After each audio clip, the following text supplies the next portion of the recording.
Hello everyone again, and welcome back to AVN Studios. Tonight we are doing the last chance qualifier for the 14th annual Winstel 400. Alongside of me is Brandon Cruz Monsivice and Christina Ryan. I'm Emily Howe, and we are ready once again to set the field for the Winstel 400. Tonight we'll be taking in the final 4 drivers to make up our 45 driver grid for tomorrow night's race. Now, Cruz, we saw a very chaotic night last night. What are you expecting for tonight? I was going to say that this is going to be a crazy, crazy race. We have less drivers in the field than expected, 18 drivers making the call for this one here. But the names, the talent, the iRating, everything in here, not just on the iRacing service, but for the history of the Winstel 400. We have previous race winners in here, previous people who have gotten the pole, numerous top 5 finishers in the event here. I mean, this one is going to be intense. We might not, it can either be more chaotic because there's less people, and like I said, it could be a bit of a King Kong race with the talent that these guys have, or we see it go somewhat cleaner than what we saw in the heat races and in the second chance last night, and it comes down to what lane you're in coming out of turn 4. Yeah, we've got a very star-studded lineup tonight, and obviously going for 4 spots, you kind of are forced to kind of abandon your friends, right? Like, you can't, if you have 3 drivers you're racing with, you can't really afford to be the rear gunner for them because you will end up losing out. So a lot of times we see betrayal in the final laps. We see a lot of times a lot of chaos coming to the start-finish line. I know, what was it, 2 years ago that you barely made it through to the last chance qualifier by going through the grass and making that last-ditch pass? Yeah, I passed Jose and kept him out of the big event, and then a year later I was the first car out. Now, with that said, we're taking the top 4. If for any reason tomorrow a driver who is already qualified into the Winstel 400 is not able to make it, it then defaults to the next place finisher in this race. So even if you finish 5th or 6th here, there is a slim chance that you can make it in due to just being a backup driver in case someone isn't able to start the race tomorrow. And while we watch these drivers, let's go through the starting lineup for tonight's last chance qualifier. So on the pole, Nate Stewart alongside of Mo Perry. Row 2, we have Ryan Hill and Evan Lanson. Row 3 gives us Jacob Smetana and Tom Willett. On row number 4, we get Justin Mallow and Alex Bates. Back into row 5, we got Dylan Roberts and Travis Massier. Row 6 gives us Carlos Luciano and Adrian Schumacher. Row 7 gives us Britton McAllister and Corey Cook. Row 8 we have Chris Bishop and Zach Johnson. And row 9 gives us Corey Steinhauser and Hayden Rapaw. That will round out our field of 18 starters for 4 spots in tomorrow night's feature event.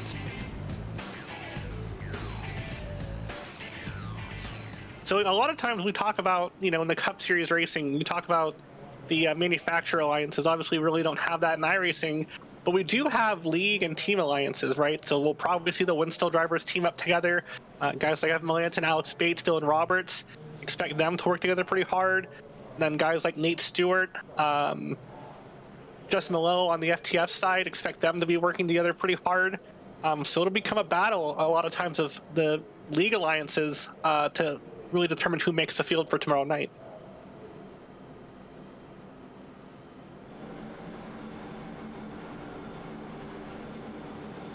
Looking through the current grid right now, seeing if there's any big teammates or those alliances lined up right now, and at the moment I don't really see much of that at the moment. The pole sitter for the Winstel 400 a couple years ago in 2025, Nate Stewart is the pole sitter in this one, a expected favorite to compete and win the race tomorrow, having to fight his way through this event right now as we come into turn 4. Now yesterday we ran a 50-lap second chance. This is back to 40 laps for tonight's event here with 18 drivers. I mean, this is going to be a heck of a race here. Yeah, obviously, if it goes green, we'll have to have one green flag picked up about halfway through. Elsewise, it's a full sprint to the end. Take the green flag here. We see Nate Stewart gets a decent jump. It's a good push from Ryan Hill. They're probably going to clear off from the top line as we head into turn number 1.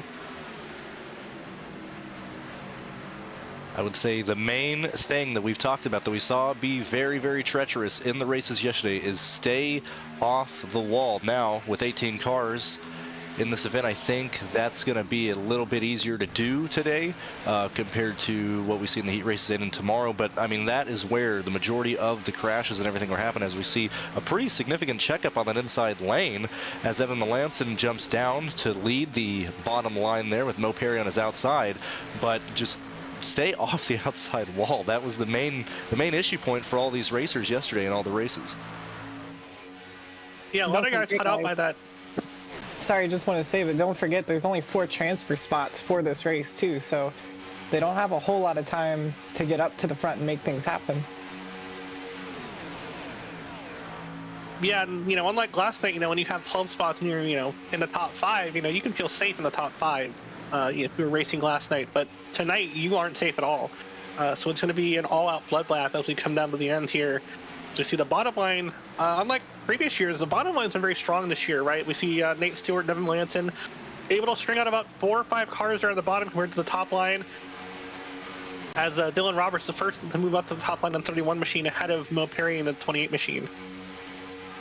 For those who have watched the upload of the Winstel shootout that happened last weekend, this is a very similar pack in terms of car count as we saw in that event, and we're seeing something similar happen right now as happened in that event, is where we're not seeing a lot. We haven't seen any 3-wide racing actually right now, and the field, especially at this point, as we're halfway down the back straightaway on lap number 3, we haven't seen a lot of chaos. We haven't seen a lot of aggressive behavior in terms of dive bombing it up through the middle or even making lanes try and work. We're seeing a lot of respect to the wall right now, a lot tighter than we've seen in the other races this week. In those races, we saw the outside lane pretty much be above as that white line on the outside of the racetrack. Right now, it seems like Dylan Roberts and Mo Perry are content with kind of side drafting and keeping that bottom lane much closer than where they had been. Yeah, with the fewer car count, you're able to kind of stretch your legs a little bit and kind of feel more relaxed almost, compared to the chaos of having 30 plus to 45 cars tomorrow night. So yeah, you're able to kind of move around more and kind of, be a little bit more methodical and a bit more patient with your moves compared to what we were seeing last night. And also, experience comes into play here, too. Dylan Roberts is one of the most experienced Winstel drivers when it comes to play racing, especially in this car. So he knows sort of the rule of staying below that white line and not, getting your right sides up there and smacking the wall. So we see him dragging Mo Perry along outside of Evan Melanson to challenge the lead once more.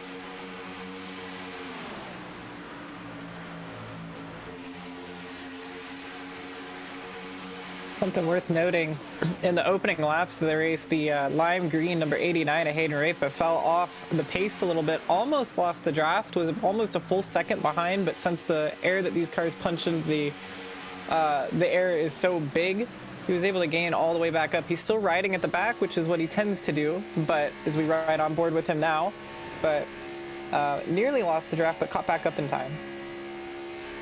Hayden on new equipment this year.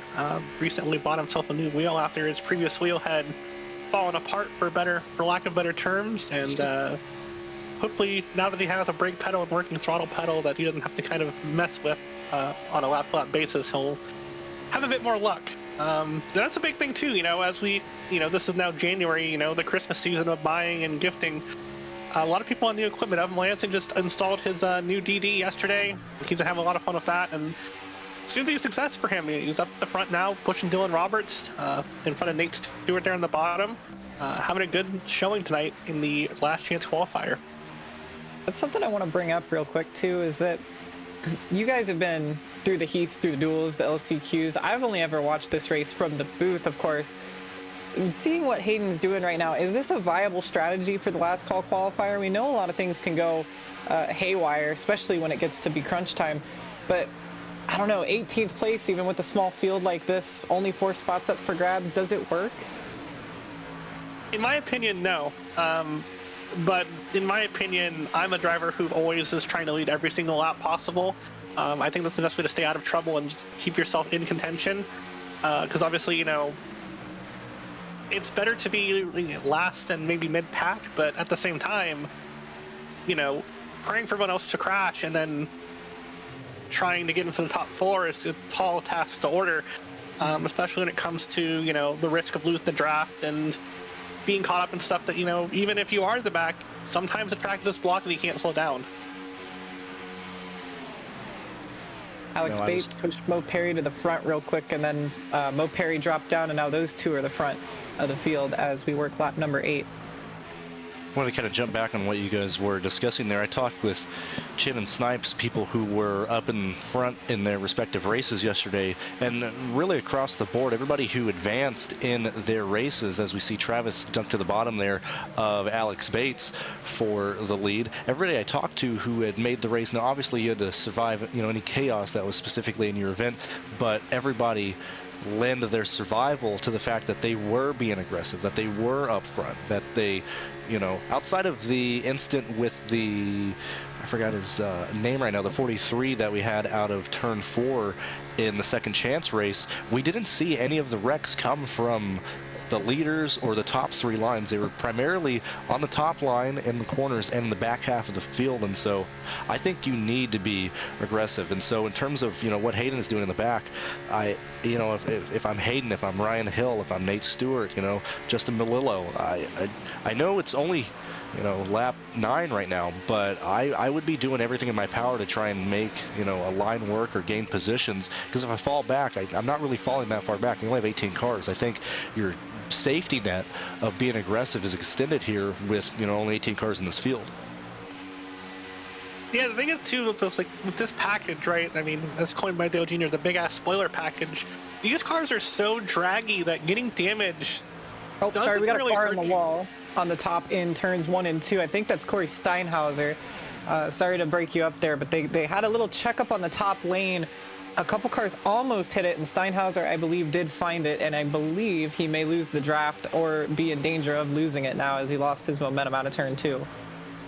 Yeah, the draft extends back about 8/10, so he is now 1.2 seconds behind Hayden in the last car in line there, so he has definitely lost the draft now, and he's going to need a yellow to save him from, as we talked about Cruz, you know, Cruz is the point of the day, stay off the walls, and we see our first snake bite with those wall contacts now with Corey Steinhauser not having any damage, but now losing the draft and being kind of on the back foot now.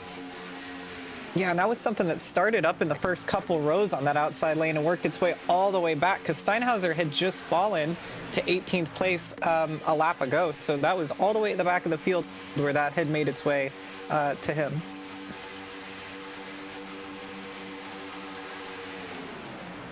Also, Steinhauser's first laps on track. He did not race yesterday, so he is trying to make his way in through a one and done in the last chance qualifier. Gonna need some help. Alex Bates still leading at the front with Corey Cook tucked in behind. They have a 2-car breakaway right now, but look at that green and orange car, or green and black car rather, on the outside lane. That is the number 77, Zach Johnson, trying to lead a charge on the outside, and I believe, is that Schumacher pushing him in the 08 machine? I believe so, yes. Adrian Schumacher in the 08 pushing Zach Johnson to the top side. But Zach has decent experience in this car, right? We don't really see him around racing very much. He's obviously very busy with his real-life activities that he does and his broadcasting that he's always done for years. But every once in a while, he would kick the dust off the wheel and run Winstel, and he's done a lot of these Gen 6 races. He did a couple races at Talladega, and he's attempted the 400 for quite a few years in this car. So he has experience that people, you know, kind of discount him for. Yeah, absolutely. And I think he might be a dark horse pick. Well, maybe not even a dark horse. I wouldn't be surprised if he does make it in with all that experience, because it probably will pay off, especially with the field being a little smaller. We got a car on the wall. Hard. That almost It's looked like a equipment failure. Yeah, it was Adrian Schumacher, and no caution yet. Still green. That breaks up the lead pack quite a bit. Zach Johnson lost all his help. He'll fall into line in turn 3. That's Carlos Luciano, who did admittedly a very good job to check up and not run over Schumacher, but also has lost the draft now as a result. I believe he's the only other casualty there, but looking at the... I think he might have blown up. Yeah, it looked like it. He I'm lost looking a out lot the of booth momentum. window, and he's on the aprons coasting. I think he blew his motor pushing Zach Johnson too hard. I think, yeah, that would explain it, because he lost a lot of momentum, and then he just hooked it to the outside lane. Probably, I would assume, to get out of the way as quick as he could and not cause a big crash there, but now this changes the dynamics a bit. We do still stay green. Looking at live pictures down the back straightaway, the whole field is single file, save for one car, the Kodak machine on the outside lane towards the back of this train. And that'd be the 53 of Tom Millette, the only car not in the single file draft currently. Yep, all by himself with no help. I think he'll find his way to the back of the train now, but very unfortunate there for Schumacher, who was running right up front, pushing Zach Johnson on that outside lane. That is one important aspect we really haven't touched on this weekend yet, but you gotta, save your motor. These things are very sensitive to temperature, right? And we're pushing a lot, so 285 on the water, 265 or 285 in the oil, 265 in the water. That is the limit. You start going above that, you start playing a fire, and obviously Schumacher got burned there as he's coming to pit road, take his fast repair, and try to get back out there one lap down. Yeah, as we see Hayden and Tom trying to make a run on the outside lane. I can't confirm that is what happened to Schumacher there. It's the same thing that happened to Sean Butler last year. Caught him off guard in the Winstel 400. He blew an engine early, and I believe caused the first wreck with that, as we see Christopher Bishop jumping to the top line as well. One thing that we can do right now, at least as we're still somewhat single file, as we see Dylan Roberts now jumping to the outside lane. Again, since that all shuffled everybody to the inside lane, I was going to say the first couple drivers who can get to the top can side draft, especially with how the inside line is stacking up right now. They can side draft to the front. I would absolutely not be shocked to see Dylan Roberts leading this when they come through the tri-oval here. Yeah, they all jumped up there. We're on board with Chris Bishop. He's the third car in lane. Hayden Rapis has jumped up there with Tom Willett as well. It's a 6. Now they all jump up there because Bates has jumped up to block with Corey Cook. Corey now jumps to the bottom as they come through the tri-oval. You're looking at Corey through the left-hand side. He leads the bottom lane, but Bates stays out just a nose ahead at the tri-oval. One other thing to note is Schumacher was able to take his reset. We saw Carson Hocevar, the lap car yesterday, potentially cause, just scrambling in the field. Typically, if you're a single file car by yourself with no assistance, you're running about 3 to 4 seconds slower than the pack, and so we will end up catching the lap car of Adrian at some point within the next probably 8 laps based on where the field is at right now. That'll be another aspect that potentially, if you're Ryan Hill, if you're Nate Stewart in the back, if you're Justin Melillo, that's going to be another chance for you to potentially, make a lane work and gain positions as we complete lap 17 right here. Yeah, I mean, as a car running single file by yourself, you're able to run about 180 to 185, just single car speed. Whereas in the draft, these guys are going to be going 200 to 210 miles an hour mostly around this track, and so you get a 20-mile-an-hour speed difference. Not only is that just intense, but also with the aero of these cars, you get buffeted around a lot. And we see a lot of times, if you stay at the bottom, people will come by and get surprised by the pack, the air dump on the spoiler, get pushed up the hill a little bit. And that can cause chaos. Like you typically see a lot of times IRL and ARCA, and we saw it kind of a little bit last night with Carson Hocevar. Yeah, and Schumacher just passed beneath the booth now. He's headed off into turn 1 as the leaders enter the tri-oval, so they'll be with him very shortly. And it's not too much further ahead of him is Corey Steinhauser, who's all by himself. They have a little bit to go before they catch Luciano, though. I'm going to say that Adrian is going to have to race this pack very aggressive because he's currently 1 down. I would say if you're down 2, I mean, obviously you're going to need yellows to help you, but you're putting yourself at a really, really big disadvantage. I would, if I was him, I'd be racing the field. I got nothing to lose. I got to try and at least somewhat stay 1 lap down if I can help it. Well, he's also got to try and race in hopes that maybe, obviously not do anything malicious, but he's got to make himself, a bit annoying in hopes that maybe the leaders wreck getting around or cause a little bit of chaos, because these leaders aren't going to want to fight too hard right now. They're still going to be trying to jockey for position, but there's still a half of a race to go, so. Yeah, obviously once you get 2 down, that mountain becomes a lot higher to climb, right? You need, if you're only car laps down, you need at least 2 yellows. But with the prospect of both Steinhauser and Luciano potentially going a lap down in the next 5 to 10 laps, at that point the arithmetic becomes 4 yellows that you would need without another car going a lap down. And that's, now that we're halfway in the race, it's a tough ask to ask for. Still Alex Bates and Dylan Roberts leading the field on that outside line. Evan Mellinson in 3rd. That bottom lane led by Corey Cook still, as it has been for the last 3 or 4. And we talked about him at the very start about how he was riding around in the back, but Look at that old Jesus machine running 5th in line on the top, making some moves and not too far out from making the transfer spot if things stay the way they are. It's great seeing Hayden actually be able to race with this new equipment. One other thing I want to note is Corey is also a Winstel regular, and so right now your top 4 positions held by drivers who race side by side with each other week in and week out. I was bringing this up as Hayden gets a bit high there. I was bringing this up because I don't like, if I'm Evan, if I'm Dylan, if I'm Bates leading, I'm not leaving the top. And I think if I'm Corey, based on who I'm around, I don't think I'm going to leave the bottom for any reason unless we're coming out of 4, you know, on the white flag. I think it's going to be extremely difficult for people to actually disrupt the top 3 in the outside lane right now.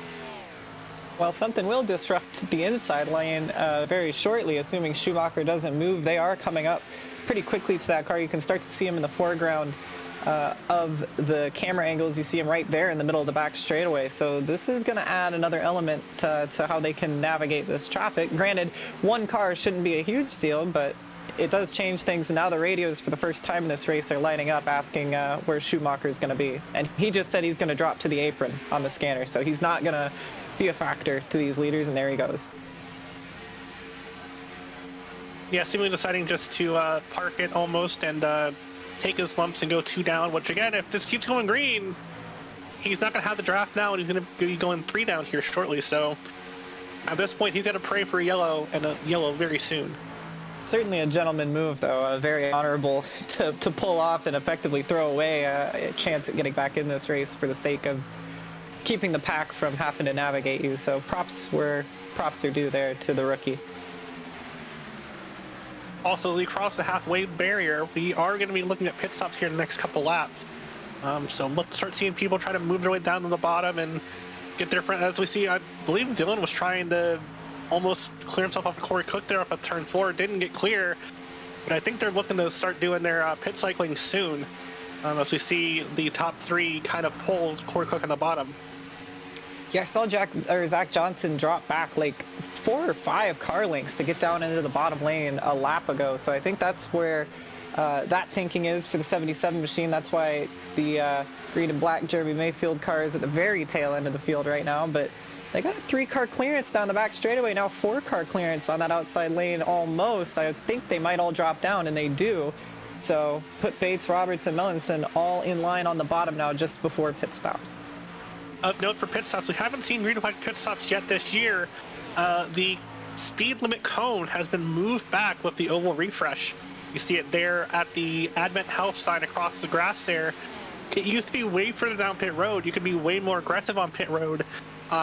This has been catching people out over the past couple weeks that we've been doing testing and various on-track activities. So look for some speeding penalties here as we have our first round of green flag pit cycles for the Winstel 400 weekend. Yeah, this is the first time ever that we hadn't seen green flag pit stops in any of the duels or heat races. Just interesting that we just didn't see that. So this will be the first real attempt, as you're saying. It's been catching people off guard. I think that's more so in other vehicles with the giant spoiler and how stuck to the ground this car is. I feel like it's easier to just slow this car down based on other ones, but I you know, if you haven't practiced it, you might just end up being too aggressive and be caught off with a speeding penalty. All but 2 cars of this lead pack on the bottom around the double yellow. That's Hayden, Repus, and Tom Willett on the top. Some cars lighting up the radio now. We should see some leaders pitting this time by. I don't think they'll catch that lapped car in time for that to be a factor, but we are going to see some cars dive off onto the apron into turn 4.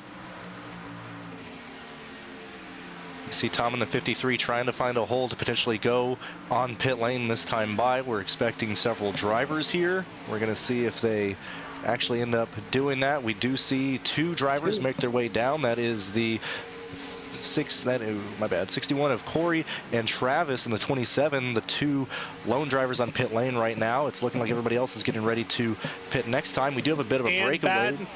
Bad news for Corey Cook. He was caught speeding on pit entry there. He has a black flag that he's going to have to serve on his pit stop. That's very heartbreaking, but very interesting because it was Travis Massier that was lighting up the brakes, screeching smoke coming out from underneath the car, trying to get into the pits, but he made it, evidently, and is off and away. But that also hurts him a lot because now he doesn't have a draft partner.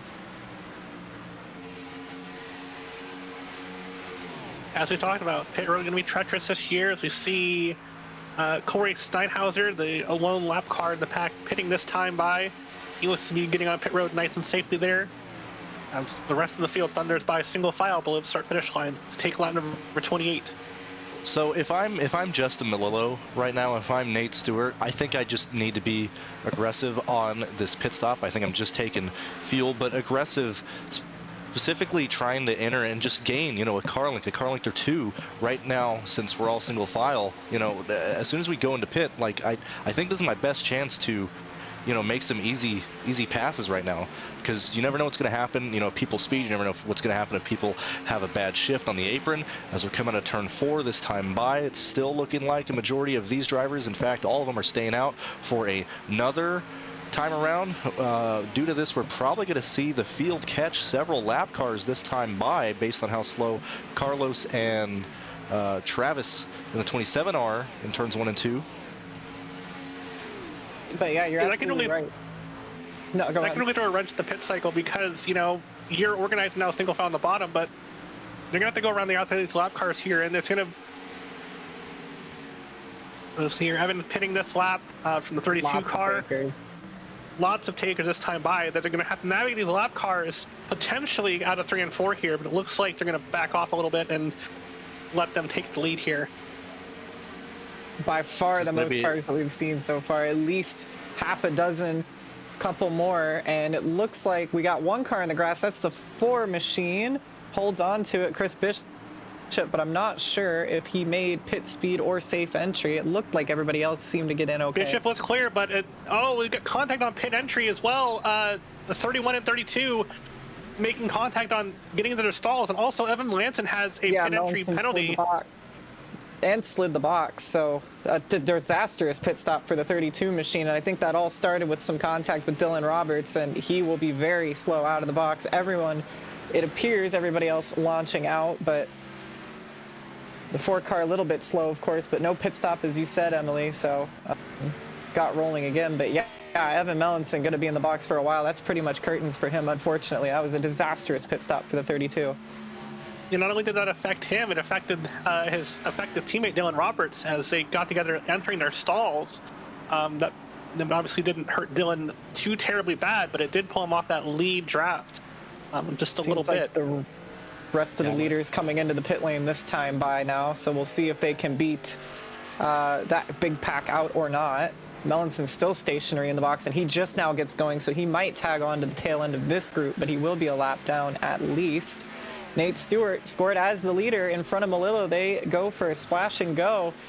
Will they be able to hold on to the lead? Will everybody behind that just pit be able to organize? This is going to be a pretty pivotal moment if it stays green to the end. Who was that behind them who just cut off the apron? That white car. I think it might have been Smetana. I think he's going to be clear. The more important thing is it seems like the FTF gang had a much more organized entry into pit lane right now. The more Winstel affiliated drivers right now, they're all in tandems right now. They are not in a pack. So this 3-car breakaway right now, where Stewart, Melillo, and Ryan Hill are actually your leaders and more organized than this back half. This will be a good example of how well everybody from 6 on back can push and potentially catch these leaders up here.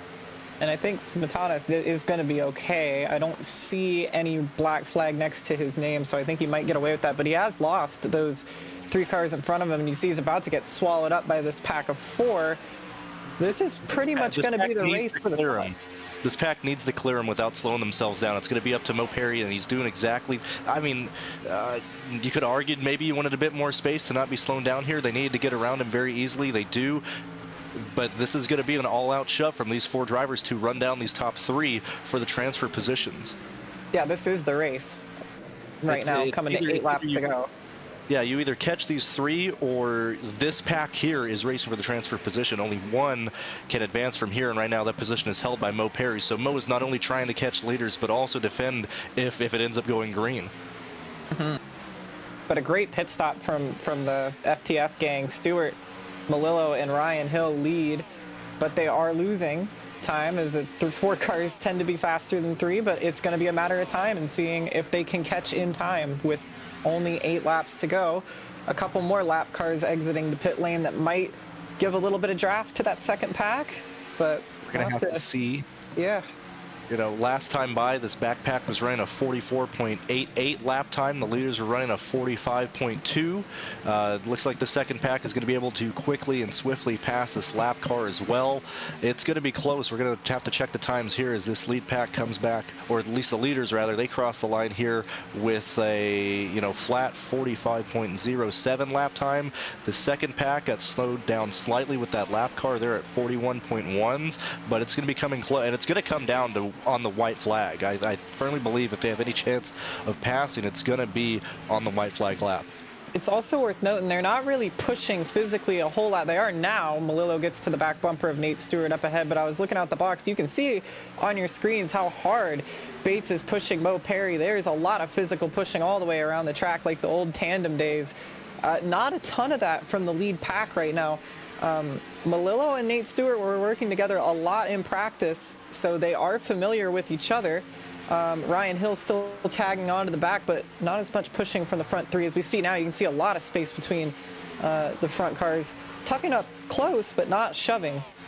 One thing that... Yeah, it's hard with three cars. When it's happening, you kind of pull that last car line off of you. Really, ideally, you want 4 or more cars, as the second pack has 4 cars, well, has 5 cars now that they've... As Matana has kind of latched onto their group there. So they should be, in theory, a good bit faster if they can organize and push together effectively. They're triple tandying down the Daytona super stretch in that second pack. The 31, the 8, and the 28 were all hooked up, headed off into turn 3. So it's not going to be from lack of trying. In fact, you can see a little bit of the paint scraped off of the number 8 machine of Alex Bates as he's trying desperately to get that 27 car, or 28 car rather, to move forward. They're just not making the gains that they need to make, and I think a big factor is I believe Bates is getting dangerously close to overheating. He's just not able to get the car cooled down. We really haven't seen the rundown that these drivers needed to have, I think, and I think that's exactly what's happening here. As Bates is going around Mo Perry, Dylan Roberts is going to be pushing him aggressively to now maintain the transfer position as they just blow through Mo Perry. Mo Perry falls well outside of this pack and potentially even loses them. This is going to be what they need. Maybe they didn't feel confident about putting Mo Perry, or just whatever the case happened. The 8 and 31 car decided to leave this pack, and now they're in charge of running the leaders down. We're going to have to see what happened here. They crossed the line 2, almost 3 seconds behind. They're running out of laps to make stuff happen. They lost time that lap because of all the swapping around. And keep an eye on Tom Willett and Smetana. I think this is going to be the battle for the final transfer spot. This is the race. I think Stewart, Melillo, and Hill, granted they don't, you know, wreck each other coming to the checkers, I think they're all safe. I don't think they're going to get there in time. This is the battle for the final transfer spot in the Winstel 400. They're going to need a miracle here to catch them. Just could not get organized there with the 28 of Mo Perry leading that pack, and seemingly still not much faster than the leaders. The leaders are only going to be catching a couple of lap cars out ahead of them, or may have just pulled them into that pack. They take 3 to go here. Going to be tough to gain 3 seconds a lap, or a second a lap here over the next 3 laps. They did gain 2 tenths, but like you said, Emily, that's just not going to be enough. I would be keeping my eyes on that 31 machine of Dylan Roberts and that 53 of Tom Willett. Who's going to make the move on Bates, I think, is going to be the question here. Because, again, only 4 cars make the transfer, and the front 3 are in their own pack. So this is going to be really exciting stuff here in the next couple of laps for 4th place. So let me give a quick rundown as we get ready to come down to 2 to go here. I'm not entirely sure what the mentality is of Tom, Jacob, and Perry. Obviously, it's just to try and make it into the race. I know for a fact what the contingency plans are between Bates and Roberts. Bates, if he doesn't make the race, he'll be a live admin. I would lean that much towards if there is a run that Dylan Roberts will block that line and potentially take the position away from Bates. But, you know, I would envision that, you know, at least being aware of that information. I think the viewers need to know that here, as we're seeing Tom potentially wanting to look on the outside here, but we're just gonna have to see what happens entering 3 here. Triple Tandy off into turn number 3. They're coming to get the white flag, but it's not the battle for the win that we're keeping our eyes on. It is this battle for 4th place as they come to take the stripe for the final time here at Daytona in the last chance qualifier. We do see the lead pack there getting split up by those 2 lap cars we talked about earlier. shouldn't be enough to cause any issue for them. However, could be a factor potentially to take the white flag. Matana just pulled out for the final in the second lane, trying to get some help here from Mo Perry if he can for a run. They go up alongside Tom Willett. Looking at that now, Perry pushing Smetana. Willett falls back. It's the 8 and the 31, the Winstel gang up on the top lane now. Smetana goes to the bottom with Perry in tow for help. They're going to be neck and neck coming into turn 3 and 4 for the final transfer spot. Going to see Bates come down to side draft the number 84 machine. They head on turns 3 and 4 here. It's going to be a drag race back to the start-finish line. Both of them nose to and tail. It looks like Bates should clearly get it here. He's got the advantage. He does. Bates will transfer through to the final spot. Again, Stewart, Malillo, and Hill up there in the top 3. We didn't really pay attention to them as they, were pretty secure there. But as, the final transfer spot, the finish there was pretty wild.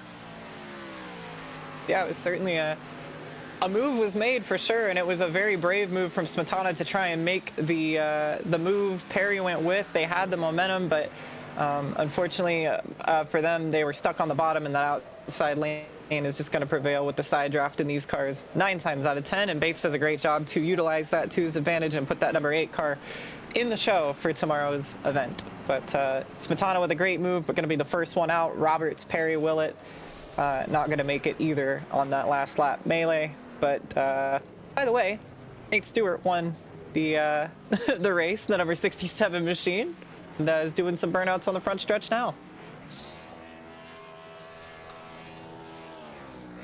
Hopefully in a couple of seconds once he finishes the burnout, so we can send our pit reporter down to see him and get his thoughts on today's race. Just backed it in the fence there, so I wonder if there's any inspection trickery going on there. A little bit of damage on the doesn't do a very good job of inspecting anything, so I wouldn't worry too much about cheating. It's encouraged here. As we wait for Nate Stewart to come up here, the thing that came down to deciding this race was the organization entering the pit lane. Nate Stewart, Malillo, Ryan Hill were able to clearly get through pit lane, both the entry and exit, without any issues, whereas the speeding penalty of Evan Malayson, Dylan Roberts slid through his pit stop. These, everybody entered the pit lane, side by side and even, before the pit stall started, and this caused everybody, from Bates back to lose, 3 seconds. They just could never get organized and get back, with those, 10 laps remaining in the race. Yeah, that pit stop was what made the race, and of course it's been no green flag pit stops all weekend so far. As you guys mentioned, this whole race went caution free, so the first one of the weekend ends up being the most important thus far. You see the full results of the last chance qualifier on your screen. Nate Stewart finishes where he started in first place, but it was not so straightforward. Justin Malillo, Ryan Hill, Alex Bates, Jacob Smetana, Dylan Roberts, Mo Perry, Tom Willett, Hayden Rapa, Britton McAllister, Chris Bishop, and Travis Massier, the top 12. Of course, only the first 4 will be racing with us tomorrow night here on ABN. Zach Johnson, unfortunately, not making the show tonight. Carlos Luciano had to check up for a blown engine, kept the car clean, but will not be here tomorrow. Evan Mellinson with the pit lane disasters ends up only 15th. Steinhauser, Corey Cook, not going to make it to the field, and Adrian Schumacher, blowing the engine there early on in the running. Down here with Nate Stewart. Nate, it was a pretty uneventful finish for you. How does it feel to have made the 400 field at the last chance qualifier? Yeah, I mean, I made it later than I wanted to. In all honesty, I kind of completely forgot about single car qualifying this time around. I've just been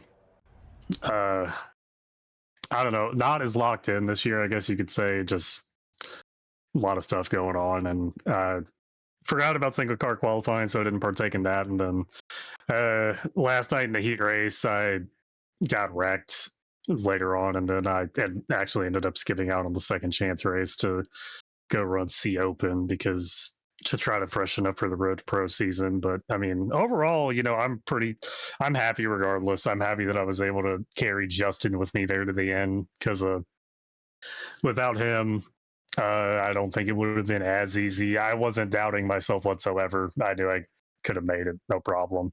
But having Justin tangoing with me pretty much all race really helped out a lot. Going that extra lap, getting that draft off the lap cars, and then just having such a good pit road on and off with me and him really did a lot for us, and I'm really happy we were able to bring it home 1-2.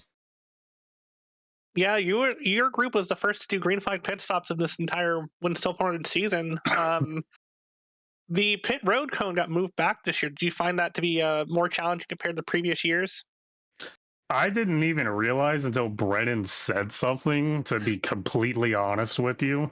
I practiced it once in the open practice, and I genuinely just didn't think anything of it. I think I may have thought initially, I was like, damn, this is kind of earlier than I remember, but whatever. I just got to run with it as it is. And then I just made a mental note of where I hit the brakes at in practice, and thankfully it worked out in the race. So, I mean, no, I didn't really think it was a problem. Well, congratulations once again on winning tonight's last chance qualifier and locking your way into tomorrow night's Winstel 400. Is there anyone that you want to shout out before we send you back upstairs? Yeah, just thank you again to Justin for being a great teammate all night. Me and him have been friends for a long time, and I'm very thankful we were able to get in together tonight. Thanks to y'all for broadcasting at ABN, Emily, Christina, Carmen, everyone else that's involved. Thanks to Brennan and all the admins here at Winstel to put this race on. Really looking forward to the 400 tomorrow night. And then gonna shout out SimWrap Market. They make iRacing paint assets. Make sure to go check them out. Misadventure Life, use code NS10 at checkout to save 10% on your order. Jim Beaver Esports, Dead Zone Racing. Got a big year coming up in 2026. Try to make it back into Coke. And those are very big supporters of mine. So go support them in any way you can. And yeah, we'll really looking forward to it tomorrow night to kick off the 2026 sim racing year for me, and hopefully we can get some positive momentum and carry that into whatever's next. Well, yeah, thank you for showing up, and I will see you on track tomorrow. All right, see you tomorrow. That was Nate Stewart, driver of the number 60 machine, winner of tonight's last chance qualifier. Going to be talking to Ryan Hill here in a second.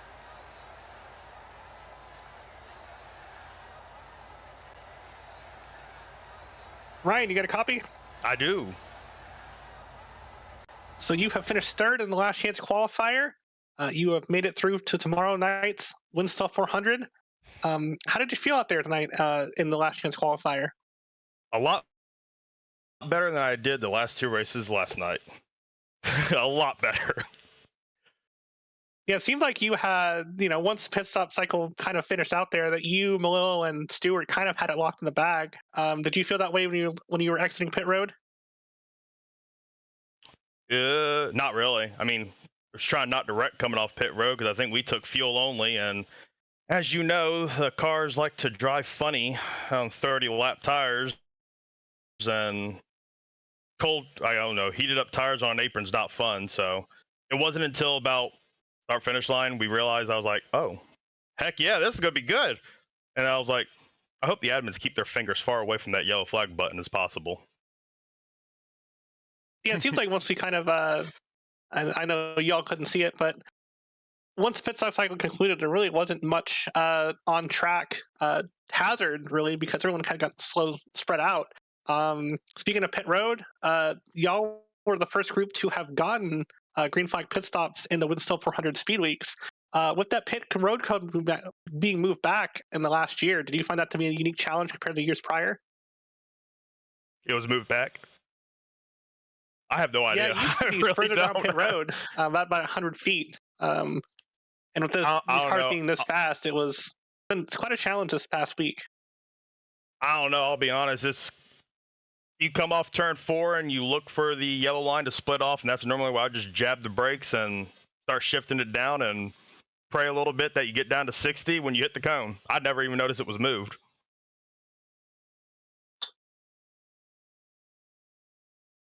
Anybody that you would like to shout out before we send you back upstairs, Ryan? Yeah, just all y'all that make this have fun, and thank you all for doing it, all the drivers and Hilco Disposal, TWRS, and then you guys for putting on the broadcast, and can't wait for tomorrow night. Sounds good. We will see you tomorrow night. Thank you. Y'all have a good one. You too. Let's finish with Ryan Hill, third place finisher. Let's talk to Alex Bates.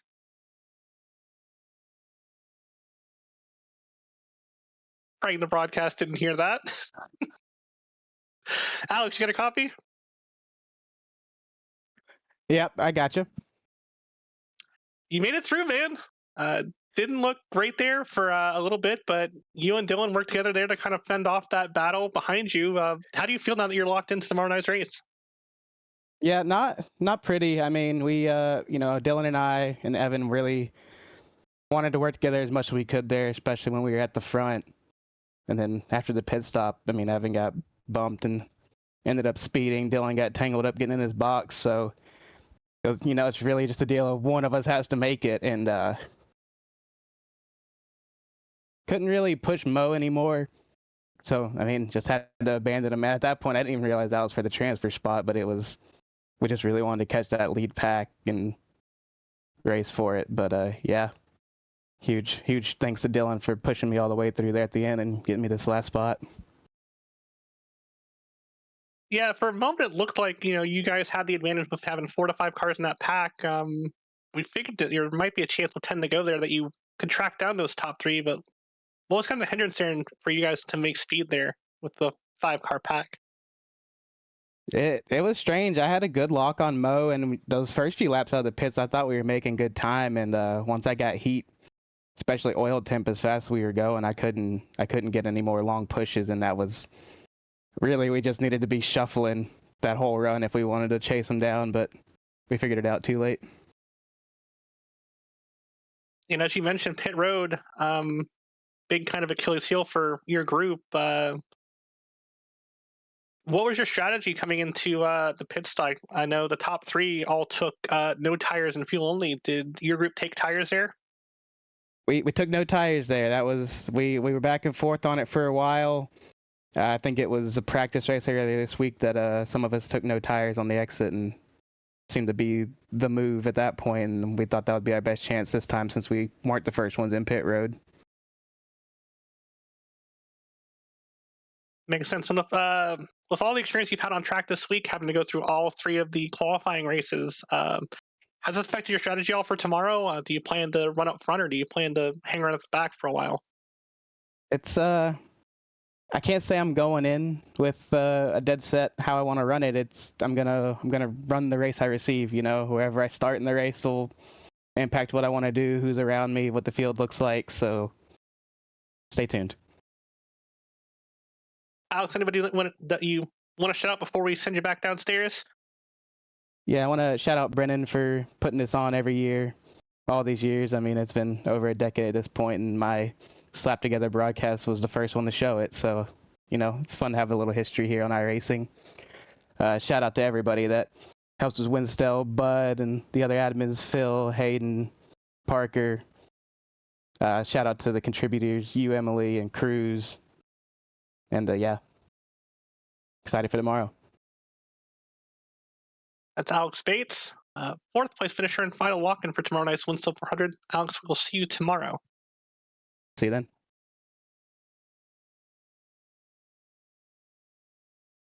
And that wraps up all of our interviews for tonight. Take a look at the schedule for tomorrow. Race coverage begins at 7:30 p.m. Eastern for the 14th annual Winstel 400. It'll be the largest field in Winstel 400 history. 45 locked-in starters, including me, Cruz, and Carmen behind the scenes. She'll be racing tomorrow night, and then you'll be hearing from Christina Ryan and others tomorrow night for the Winstel 400 broadcast. Any closing thoughts that you two have?